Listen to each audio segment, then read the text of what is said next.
குழந்தைகளே, நாம 11 நிற வண்ணங்களை பார்ப்போம் வாங்க. சிவப்பு, நீலம், பச்சை, இளஞ்சிவப்பு, மஞ்சள், கருப்பு, பழுப்பு,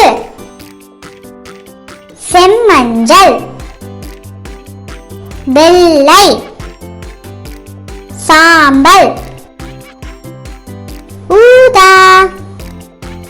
சிவப்பு நிற ரோஜா, நீலம் நிற வானம், பச்சை நிற கிளி, இளஞ்சிவப்பு நிற பஞ்சு மிட்டாய், மஞ்சள் நிற எலுமிச்சை, கருப்பு நிற காகம், பழுப்பு நிற மிட்டாய், செம்மஞ்சள் நிற கேரட், வெள்ளை நிற பால், சாம்பல் நிற யானை, அப்புறம் ஊதா நிற திராட்சை.